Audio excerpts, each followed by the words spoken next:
Good morning, you're watching A News. I'm Dilek Tuna. Here are your headlines. Trump says he intends to meet with Russian President Putin as soon as next week. Protesters in Israel marched through Tel Aviv demanding the return of hostages. The US President Donald Trump is to host Armenia Azerbaijan peace talks on Friday.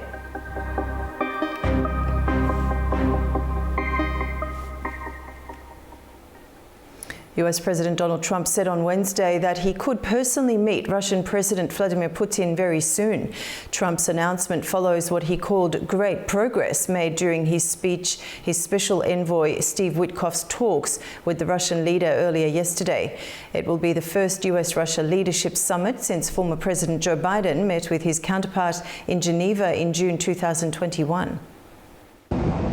Talks to stop the war in Ukraine between US Special Envoy Steve Witkoff and Russian President Vladimir Putin were good, according to US President Donald Trump on Wednesday. And now, Trump says there's a good chance he will meet the Russian leader soon, possibly as soon as next week. However, he gave no indication where the meeting might take place. Thank you. We haven't determined where, but we had some very good talks with President Putin today, and there's a very good chance that we could be ending the end of that road. That road was long and continues to be long, but there's a good chance that there will be a meeting very soon. President Trump also discussed a potential summit when he called Ukrainian President Volodymyr Zelensky. According to a senior source in Kyiv, the high-level meeting will include European leaders too. European leaders were also on the call. I am grateful to each of them for their support. We discussed what was said in Moscow. It appears that Russia is now more inclined to consider a ceasefire. The pressure on them is working. But the main thing is to make sure they don't deceive anyone in the details, neither us nor the United States. However, despite the talks, heavy fighting continues across multiple fronts in Ukraine. Russia claimed on Wednesday that its forces had launched coordinated strikes on several Ukrainian targets, including natural gas transmission systems. According to the Russian Ministry of Defense, troops advanced deeper into Ukrainian defensive lines, clashing with Ukrainian forces and destroying tanks and drone warehouses. The ministry also reported that 51 Ukrainian drones were intercepted and shot down over regions including Rostov and Bryansk Oblasts in Russia. Meanwhile, Ukraine's armed forces reported 143 combat clashes in frontline areas. Ukrainian troops struck Russian command posts and artillery systems, signaling continued resistance despite diplomatic activity behind the scenes. Tensions also escalated near the Russian-occupied Zaporizhzhia nuclear power plant. No casualties were reported, and radiation levels reportedly remain within normal limits. The plant's administration condemned the attack, while Ukraine has yet to comment on the allegations. The ongoing military operations comes as President Trump's deadline for deciding on fresh sanctions against Russia looms, unless a ceasefire is agreed. Meanwhile, the Kremlin says talks between President Vladimir Putin and US Special Envoy Steve Witkoff were useful and constructive. That's according to Kremlin aide Yuri Ushakov, who took part in a 3-hour-long conversation. Our correspondent Dasha Chernishova has more from Moscow. Moscow says President Putin and US envoy Steve Witkoff discussed two topics during their talks in the Russian capital on Wednesday: the Ukrainian crisis and the prospect for the development of a strategic partnership between Russia and the United States.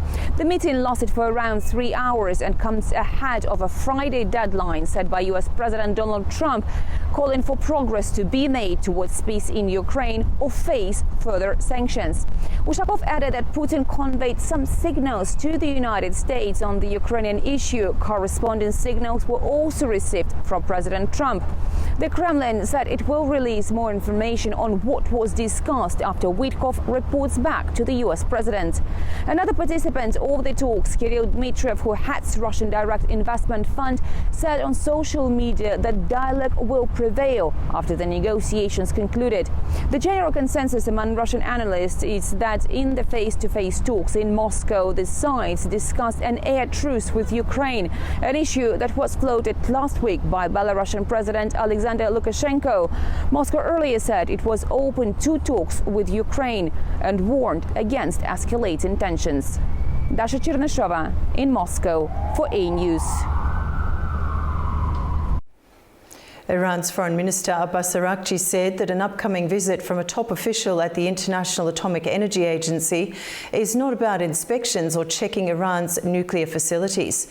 Instead, it's just a talk about how the two sides can cooperate moving forward. He added that this is happening under Iranian law and relates to their peaceful nuclear activities. Addressing speculation about renewed talks with the United States, Araghchi said no meetings regarding negotiations have been finalized.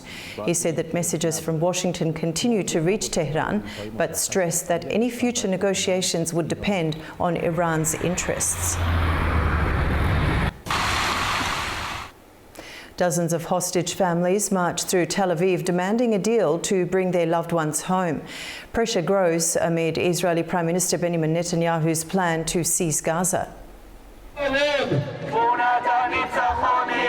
Hostage families took to the streets of Tel Aviv on Wednesday, demanding an immediate deal to bring the remaining captives home from Gaza. Some demonstrators attempted to push through the gates of the military headquarters before being stopped by police. There are still 50 hostages believed to be held by Hamas, with at least 20 thought to be alive. Public pressure has intensified after the recent release of disturbing videos showing two extremely emaciated captives. We need your help to make this decision be made right now. We need your help that this time all 50 hostages will be released, because a month later, just a year ago, my family member was executed by Hamas terrorists. She did nothing wrong. She had dreams to fulfill. She had a family who's mourning. Eviatar's family, Rom's family, can still get Eviatar and Rom back. We're especially desperate at the moment. Tomorrow the cabinet is meeting, not to discuss how quickly they can return our hostages, not to discuss how dire is their situation after we've seen them starved and skeletal, but rather to discuss the Prime Minister's plan to occupy Gaza even further and to continue with the war. Efforts to broker a ceasefire in Qatar collapsed last month. Hamas is demanding a permanent end to the war as part of any deal. Israel, meanwhile, accuses the group of trying to hold on to power and says its military campaign must continue.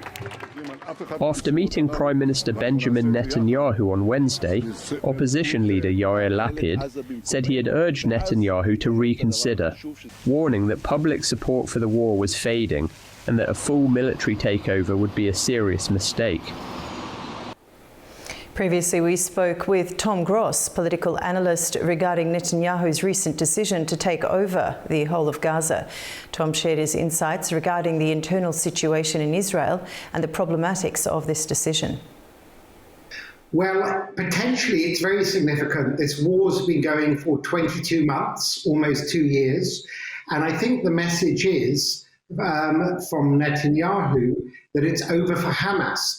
Look, it's long been said that you can't put out a fire 90%. If you put out a fire 90%, then the fire will rekindle and grow again. If you look at other wars, most famously World War II, Nazi Germany and Imperial Japan they were defeated. The Allies didn't leave the Nazis in control of part of Germany to regroup and get strong again, which might happen with Hamas. There would be new tunnels, new rockets, new kidnappings. So the message Netanyahu wants to send is it's game over for Hamas. Israel is very divided, including the security cabinet itself.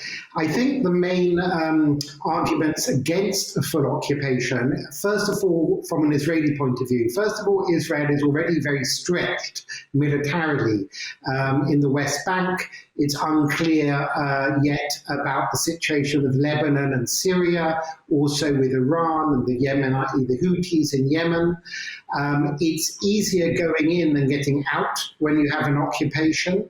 How are the hostages going to get out? What's going to happen? So, it's not quite clear what it's meant by a full occupation. Is this something lasting a few days? Or is this something like before 2005, where Israel fully occupied Gaza? Hawaii's Kilauea volcano erupted, sending lava fountains and rivers across the summit caldera. The eruption lasted several hours, with geologists collecting lava samples by helicopter. The United States Geological Survey confirmed a new fissure had opened, along with increased lava flow and minor earthquakes. Kilauea has shown intermittent activity since late 2024. It remains one of the world's most active volcanoes.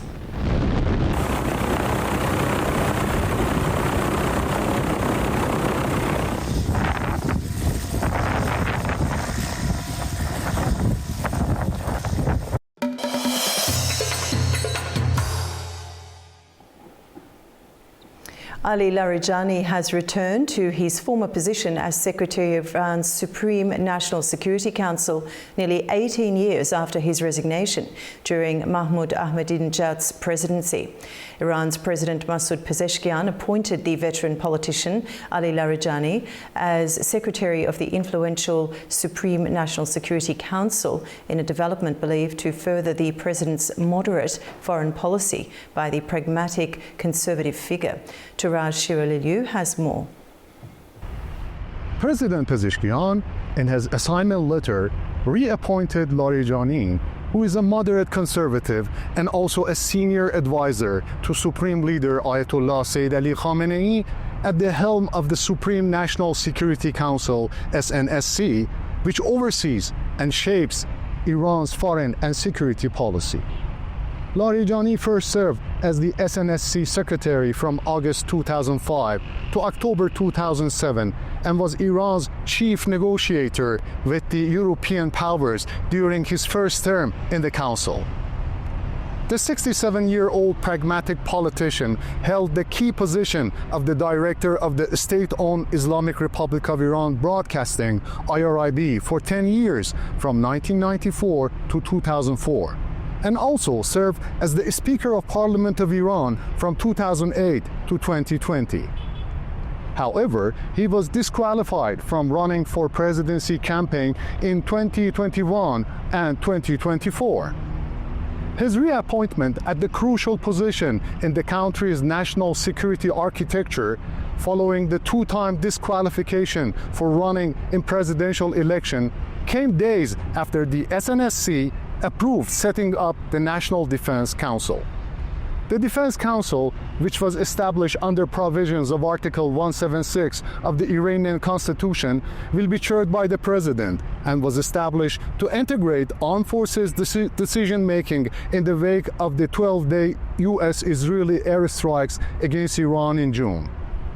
In recent days, news about Larijani's expected return to the realm of security and foreign policy were widely reported after he paid a surprise visit to Moscow on 20th of July and met with the Russian President Vladimir Putin in Kremlin. Turaj Shiraliliu, reporting for A News TV, Tehran.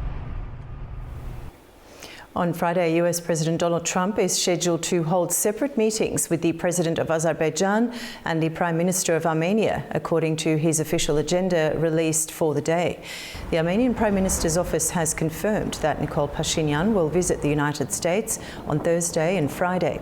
A press release from the office states that a trilateral meeting involving Azerbaijani President Ilham Aliyev, Armenian Prime Minister Nikol Pashinyan and Donald Trump will also take place in Washington. The meeting is aimed at promoting peace, prosperity and economic cooperation in the region.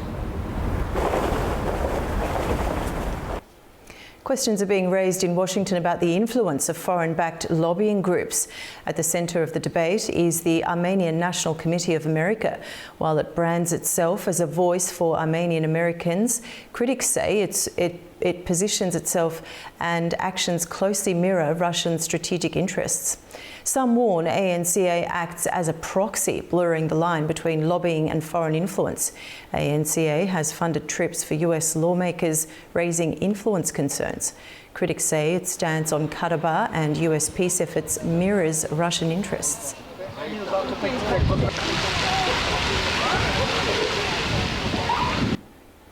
With a new step toward long-term peace and unity, Turkey's parliament has launched the first meeting of a powerful new initiative, the National Solidarity, Brotherhood and Democracy Committee. Our Turkey correspondent Armenia Aziz reports.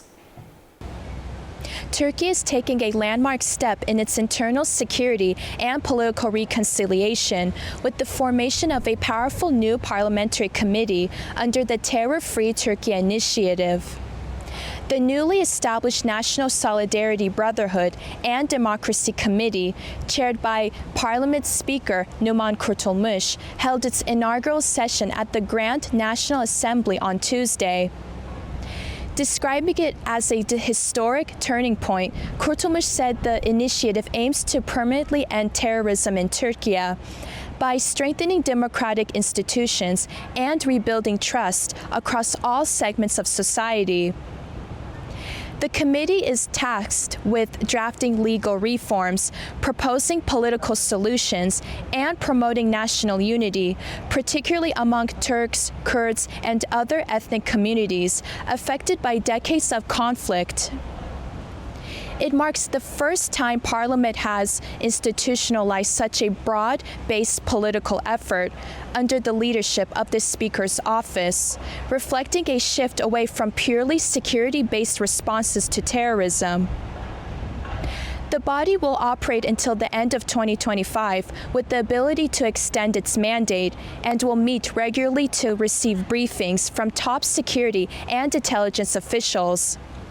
That begins this Friday when Interior Minister Ali Yerlikaya, Defense Minister Yaşar Güler, and Intelligence Chief Ibrahim Kalin are expected to present updates on their respective institutions' counter-terror work. In the months ahead, the committee is expected to play a central role in shaping legislation aimed at securing long-term peace, protecting rights, and advancing what Kurtulmuş called a shared national future. For A News, this is Armenia Aziz, Istanbul, Turkey. The Georgian Prime Minister says the country is on track to become one of the top 3 business-friendly nations globally, according to the World Bank's latest ranking. Irakli Kopakidze says Georgia's regulatory reforms, low tax burden and strategic infrastructure projects are transforming it into a vital trade hub linking Asia and Europe. Nini Nikolashvili has more. Georgian Prime Minister Irakli Kopakidze has announced that Georgia is set to become one of the world's 3 business-friendly countries by 2024, according to the World Bank's latest Ready-to-Do Business ranking. Prime Minister Kopakidze highlighted Georgia's ambitions to transform into a multifunctional hub that connects continents, markets, and ideas. In his address, Kopakidze emphasized that Georgia's recognition as a global leader in regulatory quality, efficient public services, and low tax burdens reflects the years of consistent reforms. Currently, Georgia ranks first at the Rule of Law Index among the Eastern Europe and Central Asian states, in addition to boasting one of the lowest tax burden worldwide, under at 10%. Crucially, Kobakhidi underlined the importance of Georgia's infrastructure projects that strengthen the Middle Corridor, a key trade route connecting Asia to Europe. Developing projects of East-West Expressway, Baku-Tbilisi-Kars Railway, Anaklia deep water ports and dry ports are designed not only to enhance Georgia's connectivity, but also to reduce the transit costs and to open up new markets for the entire region. According to the Prime Minister, Georgia's goal is not just to become a transit country, but also to be an active regional player that is providing services such as warehousing, processing, and distribution. He called on international partners to deepen cooperation, positioning Georgia as a reliable and stable gateway for the landlocking nations that aims to have better access to the global market. It's Nini Nikolaishvili reporting from Tbilisi, A News. In a move signalling deepening regional cooperation, Afghanistan is strengthening its transport and transit ties with neighbouring countries. Key developments this week highlight efforts to expand connectivity through road, rail and air, opening new economic corridors across Central and South Asia. Our correspondent Tamim Bahis has more details from Kabul. Afghanistan Minister of Transport and Civil Aviation Hamidullah Akhundzada met with Turdakun Seydikov, the Kyrgyz ambassador to Kabul, to discuss expanding bilateral transport links. Minister Akhundzada emphasized Afghanistan's full readiness to cooperate in both land and air transport, while Ambassador Seydikov said Kyrgyzstan is eager to deepen its connection with Kabul. Meanwhile, in Western Herat province, a Turkmen delegation led by Kurbanov Sardar, executive director of Turkmenistan's joint stock railway companies, met with Governor Nur Ahmad Islamjar to push forward the development of Turgundi port. The two sides agreed on the immediate construction of warehouses at the port, with Afghan workers leading the initial phase. Turkmen specialists will also be granted facilitated visas to support the project. In a separate development, Uzbekistan's President Shavkat Mirziyoyev reaffirmed support for Uzbekistan-Afghanistan-Pakistan railway corridor. Speaking at a United Nations conference, he called the project a major step toward establishing a new economic space and reliable regional transport infrastructure. These efforts reflect growing momentum in regional connectivity, with Afghanistan emerging as a critical transit hub linking Central and South Asia. This is Tamim Bahis in Kabul for A News. That's all for now from Baku. Stay tuned to A News for more updates and have a wonderful morning.